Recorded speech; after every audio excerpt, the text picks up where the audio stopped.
Welcome to another edition of What We're Looking For, brought to you by Red Raider Outfitter, the fans' favorite since 1975. I'm Jared Johnson. I'm joined by the Mighty Joe Yeager. Well, Mighty Joe, in this piece, every week we talk about what we're looking for from Texas Tech in the upcoming game. This week, it's Texas Tech versus in-state conference rival Baylor. 6:30 p.m. kickoff here at the Jones. The game will be televised on ESPN2.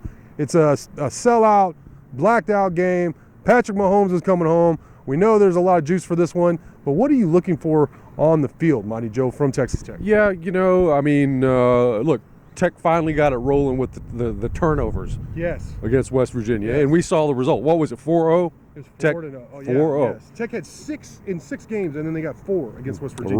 Right. So 3 picks and a fumble recovery, That's if I recall correctly. And not coincidentally, you win 48-10 by 38 points. I mean, clearly Tech's best performance of the season. Yep.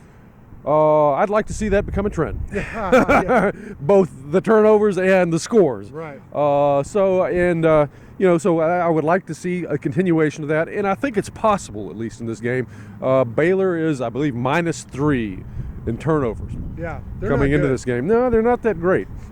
So now Tech hasn't been that great either, except for this last game. Yep. But and we've mentioned, and then Tim DeRuyter mentioned as well, that sometimes these turnovers come in bunches. Well, they came in a bunch last week, and we hope that the bunch becomes a bushel and becomes a lot, and this extends over time, and maybe it does. And if that happens, if Tech wins handily in the turnover margin, then this game will not be close. I do not believe it. But now that's a pretty big if, too. Yeah. I think we could look for that and hope for that every week. I mean, turnovers is huge, but coming off the performance last week, And Coach DeRuyter said if you can get it, if you could just have it happen one game and get it in bunches, that starts happening. It's amazing how the worm turns for you in the turnover department. For me, and this has been a theme for me this week, because you and I noticed early in the season that when Tech went tempo, they were very effective. This is how the offense has been the best, is when they go tempo. And in talking with the coaches earlier this week, basically it helps the offensive line the most. And when you have a guy like Baron Morton with a quick release and a strong arm where the ball just gets out in a hurry, the tempo could be very effective. All of a sudden this offense goes from being big play here and then a 5-yard loss there, or this here, to where they get this momentum and they start moving the ball. And it's a beautiful thing to see. If Tech can actually have its offense step up its production, play fast, produce points, combined with this defense we've seen, and as you said, at least break even, if not come out on top of the turnover battle. And this team's going to be tough to beat all year. I don't care who they play. And they're going to be in every game. I really like the way the offense looks when they go tempo. And I don't normally say that. How many years have we looked at them and tempo, that's a wasted play, But with this particular team, it's been very effective. It's when the offense has been most effective.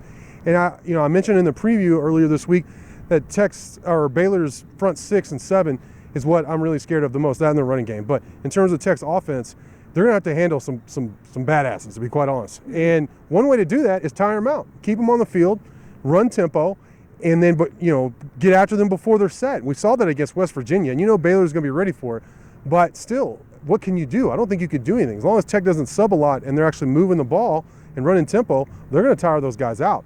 If you run 100 plays, I don't care how good you are, how much willpower you have, you're going to be tired and you're going to get pushed around. So I think that's what I'm looking for, is more tempo to go along with more turnovers. That's a pretty good recipe. Yeah, and I strongly suspect that Baylor's defensive coaches are seeing the same thing you're seeing. Right.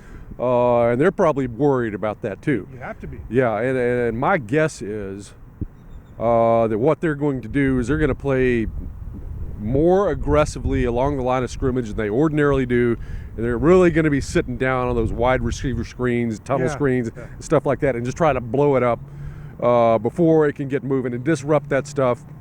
And basically, it's some 3 and outs. I think that's what they're going to try to do. Now, that's a dangerous thing, particularly if you're not used to doing that on a regular basis. Right. Obviously, it sets you up for some deep balls.